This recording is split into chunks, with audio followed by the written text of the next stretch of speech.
Assalamualaikum warahmatullahi wabarakatuh. Waalaikumsalam warahmatullahi Salihin wabarakatuh. salihat yang dirahmati Allah.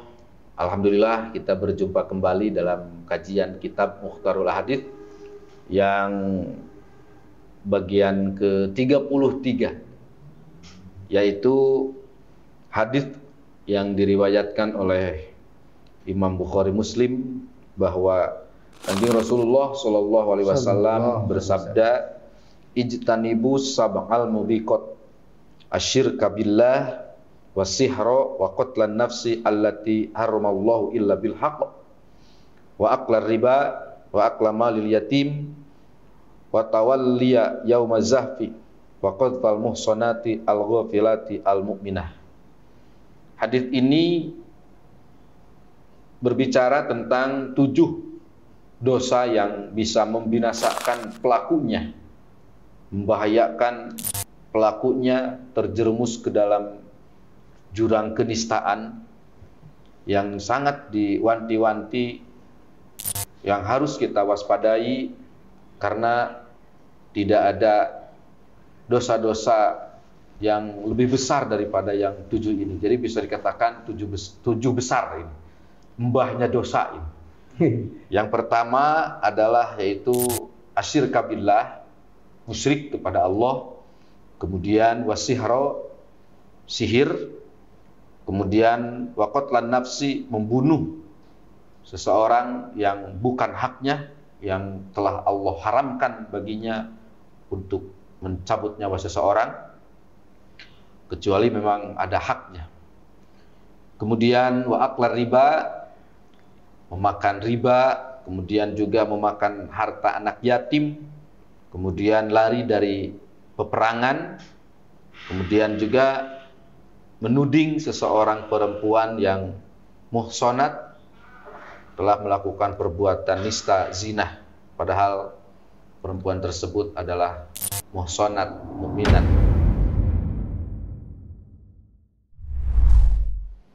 Alhamdulillah, dalam kesempatan yang berbahagia ini kami ditemani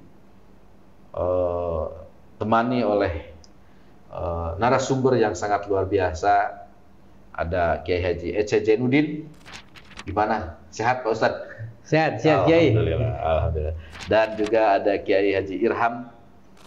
Beliau ini akan kemudian mengurai, mencoba untuk menjelaskan satu persatu tentang 7 dosa besar ini, dan kemudian juga nanti insya Allah akan ada beberapa alasan kenapa ini kemudian disebut 7 dosa besar atau sab'ul mubiqat, kemudian juga apa solusinya, hal apa yang harus ditempuh oleh pribadi seseorang yang telah melakukan 7 dosa besar ini. Pertama, ijtanibu sab'al mubiqat. Ini disebut sab'ul mubiqat. Barangkali ada kenapa disebut sab'ul mubiqat gitu. Pak Kiai. Silakan. Dulu. Oh iya, ya. Mau padam dulu, silakan. Sambil mengalir aja ya. Iya. Jadi 7 dosa yang bersifat high class ya. High class. Kalau awal tadi mengatakan mbahnya dosa. Mbahnya dosa itu ada 7. Nah, di mana apabila seseorang melakukan ke-7 larangan ini, maka konsekuensinya akan terhapus amal kebaikan kita. Oh, itu yang dimaksud dengan sab'ul mubiqat itu. Jadi nyaris tidak ada kebaikan, hilang kebaikannya. Iya. Sehingga menjerumuskan orang tersebut untuk berada dalam jurang kenistaan itu karena jadi pahala-pahala yang ia lakukan itu ya hilang aja, hapus itu. Zero kembali gitu. Allah, naudzubillah. Sengaja Rasul itu warning kepada umatnya. Karena malam ya'rif syarron yaqaufi. Iya. Apabila ada umat yang tidak mengetahui tentang keburukan, maka yang ditakutkan dia melakukan keburukan itu. Jadi Rasul mewarning ini bukan untuk dilakukan oleh umatnya, akan tetapi untuk dihindari. Ya, jangan sampai umatnya terjebak dalam kejelekan itu gitu. Itu ya.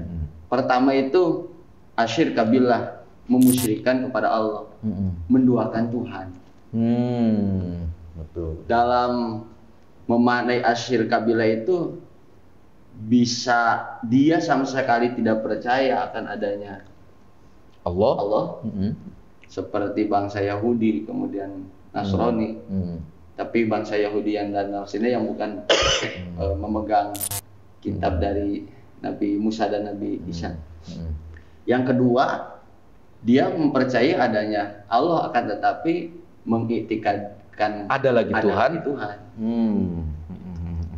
Seperti umat-umat kafir Quraisy kan ya'rifuna kama ya'rifuna abna'ahum. Dia mengetahui akan adanya Tuhan, akan tetapi dia mengiktikadkan ada Tuhan selain Allah. Jadi disebut orang-orang musyrikun Mekah itu bukan tidak mempercayai Tuhan sama sekali gitu kan. Tapi dia juga sisi lain dia percaya kepada adanya Tuhan, tapi dia juga melakukan kemusyrikan dengan menyembah berhala itu Lata Manat Uzat itu kan, yang 360 itu kan, yang paling besar 3 Lata Manat Uzat. Oleh karena itulah mereka disebut musyrikun Mekah gitu. Dan orang itu, yang menyekutukan kan, musyrik itu kan orang yang menyekutukan. Yang ketiga ada yang bersifat musyrik itu khafi. Musyrik khafi. Seperti orang mukmin ketika dia sholat, akan tetapi sholatnya ada gordun akhir. Dia ingin disebut ahli ibadah atau ahli taat, ahli apalah gitu, ahli kebaikan. Ada motivasi lain selain daripada ikhlas karena Allah. Itu. Jadi itu musyrik khafi itu. Itu musyrik khafi.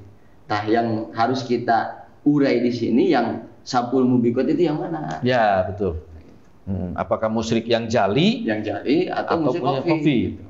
Nah, penting untuk kiranya untuk diurai. Ya, betul. Takutnya kan ada musyrik khafi kemudian amal yang telah dilakukan akan hancur. Ya. Barangkali jadi di sini kan ada semacam urutan-urutan.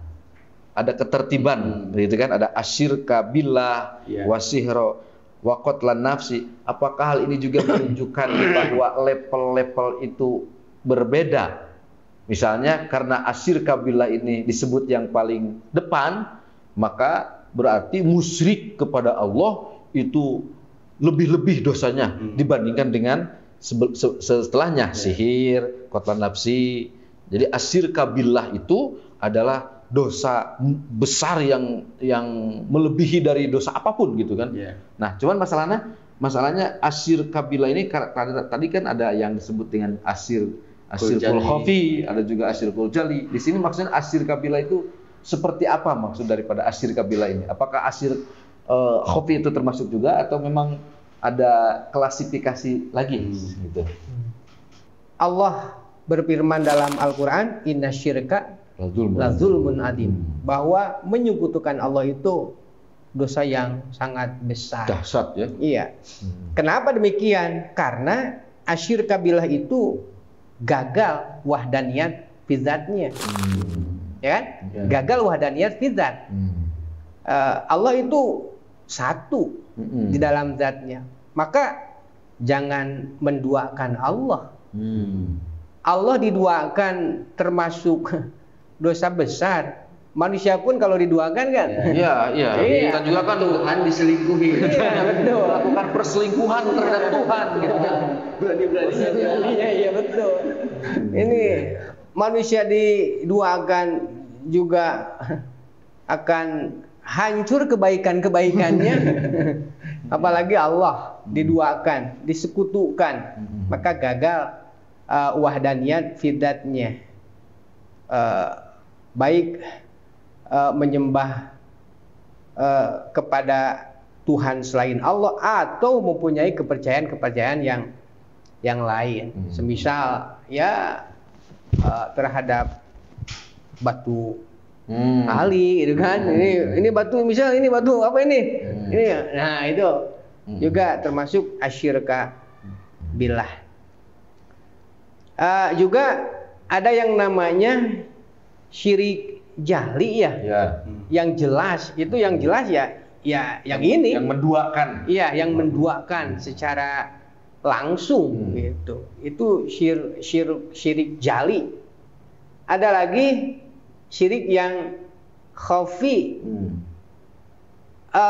Walaupun sebetulnya syirik khafi itu bahaya juga. Ada kaidah mengatakan ya. Ada ulama li ajlinas. Ya. Riyaun tarkul amal li ajlinas syirkun. Nah, itu syirik khafi itu kan. Bahayanya sama juga. Tetapi kalau syirik khafi tidak mungkin ini tidak melepaskan keimanannya. Itu, tetapi ini juga sangat bahaya juga. Jadi, gitu. Artinya kalau syirkul jali itu gagal dalam wahdah niatnya. Nah, kalau yang syirkul khafi itu masih tetap wahdah niatnya. Iya. Cuman ternodai lah. Iya. Ternodai. Ya. Asyirka billah. Jadi yang dimaksud dalam hadis ini, asyirka billah ini berarti musyrik yang jali yang bisa menghilangkan nilai-nilai keimanan untuk kemudian mewahdaniatkan Allah, baik itu dalam zat, sifat dan af'al ya gitu. Karena kan kita juga selalu menyaksikan kepada Allah, asyhadu alla ilaha illallah wahdahu la syarikalah. Jadi bersaksi kepada Allah, dan Allah itu adalah satu-satunya zat yang tidak ada sekutu baginya, gitu kan. Jadi apalagi di zaman sekarang mungkin ya, di zaman sekarang kalau dulu sudah ada gitu kan celah-celah ataupun pelaku-pelaku kemusyrikan, cuman mungkin dalam zaman situasi seperti sekarang ini sebetulnya ada yang hampir mirip, cuman dengan gaya-gaya yang baru gitu kan. Bagaimana kita memusyrikan sesuatu perkara tentang kebendaan, kita meyakini bahwa misalkan batu itu mempunyai asar gitu kan, berpengaruh dalam kehidupan kita, sehingga kalau kita kemana-mana merasa tenang kalau batu ali kita pasang gitu kan. Tapi kalau misalkan kita ketinggalan gitu kan, kita seolah-olah tidak ada yang bisa melindungi lagi gitu kan dalam perjalanan kita, bisa membahayakan kita. Itu pun bisa dikatakan musyrik. Apalagi apa itu? Kalau istilah Hindu itu ada masih terbawa. Kalau kita semisal ini ya, supaya tidak buang air besar, maka kita harus bawa apa? Bawa batu. Nah, semisal itu ajaran Hindu itu masih mitos itu. Pokoknya solihin solihat, hati-hati hindari segala bentuk kemusyrikan. Segala bentuk kemusyrikan. Karena itu adalah merupakan dosa yang sangat besar yang bisa membahayakan bagi diri kita. Jadi jangan pernah melakukan syirik ya kepada Allah Subhanahu wa taala.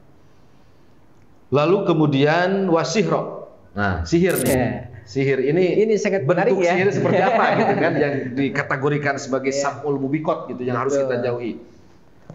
Wasihro, poin kedua sihir ya. Yang dimaksud wasihro di sini berarti yang mengerjakan sihir. Yang mengerjakan. Karena kalau mempercayai sihir ada, ya nggak apa-apa. Tetapi meyakini sihir itu ada, nggak apa-apa. Nggak apa-apa. Kalau meyakini sihir ada mempunyai akar. Nah, itu yang Rasul juga kan. Ya, betul. Rasul juga pernah. Yang dimaksud di sini adalah mengerjakan sihirnya itu dan meyakini sihir mempunyai asar kerja. Nah, ini sihir berdampak gitu, punya efek gitu kan. Betul. Baik itu teluh, tenung, santet gitu kan. Dan jenis-jenis sihir yang ada berapa dalam 10 ya. 10 ada simia, himia, hindi, tilasmat. Itu termasuk kategori sihir. Ini sihir juga ini gagal juga. Tetapi gagal wahdaniyat fil af'alnya. Ya.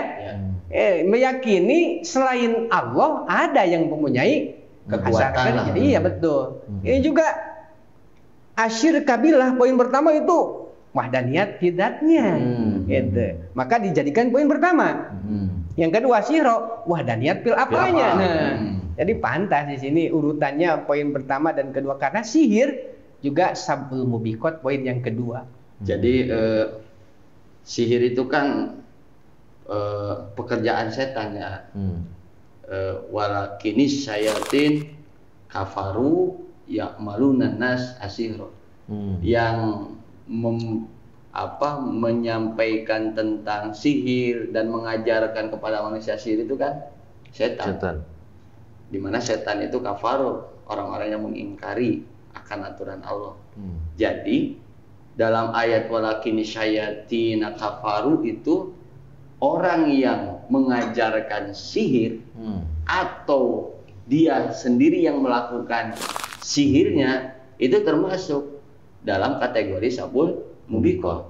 Jadi baik dia yang hanya mengajarkan kepada orang lain atau dia sendiri yang melakukannya, maka itu termasuk sabul mubiqah. Nah, jadi yang jadi penasaran itu kan sekarang di Indonesia kan khususnya kan istilahnya banyak dukun-dukun itu gimana ya? Jadi kan istilahnya ada sahir, ada kahin, gitu kan? Ada lagi apa? Rohib ya. Ya itu bedanya apa tuh? Kahin, sahir, gitu kan? Ada tukang, ada teluh, ada apa lagi? Tukang sihir, tukang teluh, kan itu gimana itu? Tukang santet itu gimana itu?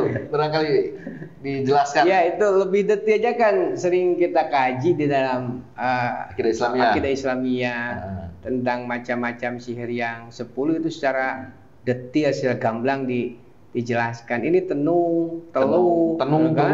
Bahkan ada istilah paranormal sekarang gitu kan, orang pintar kan gitu. Itu masuk kepada asihro. Asihro juga. Syirku juga. Iya. Sihro.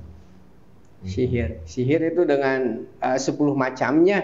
Kahin, dukun juga masuk ke sana gitu. Berarti kalau dukun itu orang yang mengajari atau bagaimana ya? Maksudnya kan kita datang ke dukun nih, katakanlah mau karena saya disakiti oleh si A, kemudian tolonglah santet si A supaya dia meninggal atau apa. Nah, maka yang tidak dibolehkan yang termasuk sabul mubiqat itu apakah kedua-duanya? Orang atau yang hanya mengerjakan sihirnya atau yang memberikan dukun itu sendiri gitu. Itu mungkin harus diperjelas gitu. Soalnya kan ada ancaman lain bagi orang yang hanya datang kemudian membenarkan, kan tidak akan diterima sholatnya 40 hari kan. Itu bagi yang datang saja gitu kan. Datang gitu. Misalnya ke dukun A misalnya.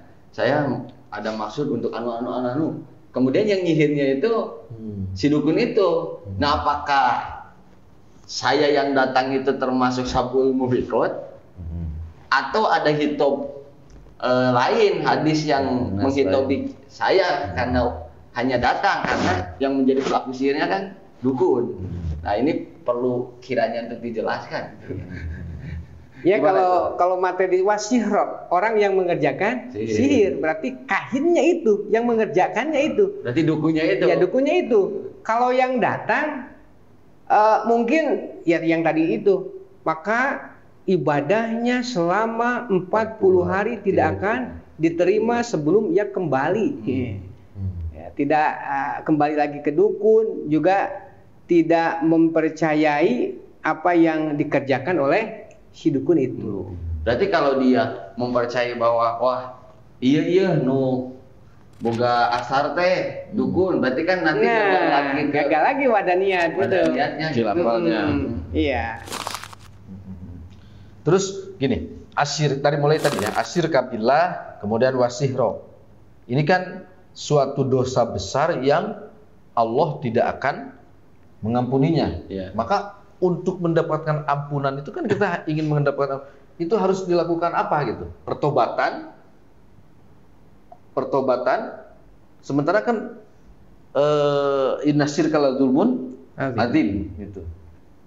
Maka berarti untuk kemudian ingin diterima menjadi abdinya Allah gitu, menjadi mukmin yang baik yang senantiasa mentauhidkan Allah, sementara kita dulu misalnya dulu pernah melakukan musyrik, itu upaya-upaya untuk supaya pembersihannya seperti apa gitu agar menjadi mukhlis.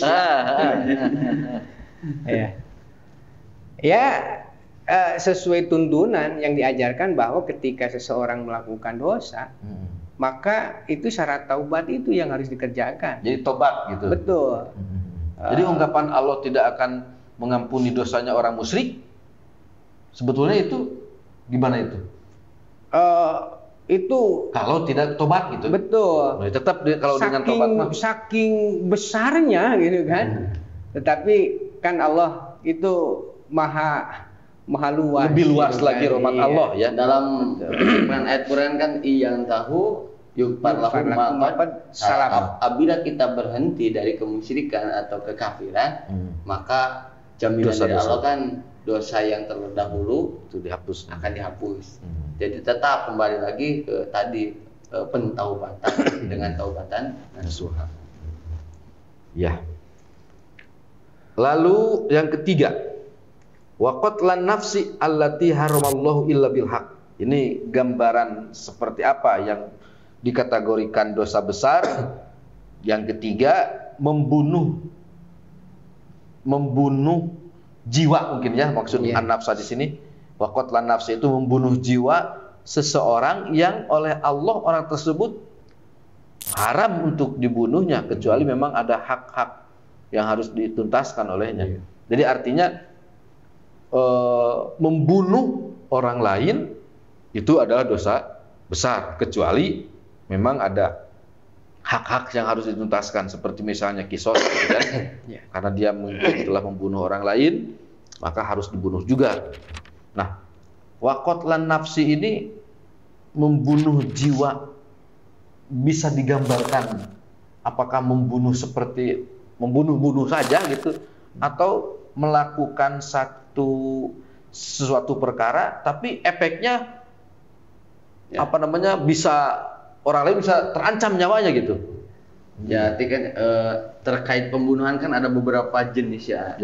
Ada qatlu amdin, kemudian qatlu syibu amdin, kemudian qatlu khotona. Penting rasanya untuk kita lebih spesifikan. Yang qatlan nafsi itu yang qatlu amdin atau qatlu syibu amdin atau qatlu khoto.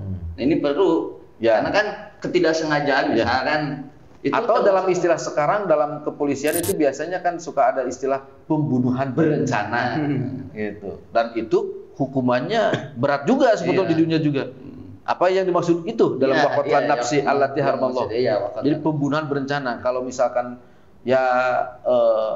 tidak disengaja gitu kan, disangkanya misalkan dengan kita melempar karet ke seseorang kan tidak akan terbunuh biasanya gitu. Tapi begitu kena ternyata mati gitu kan. Berarti itu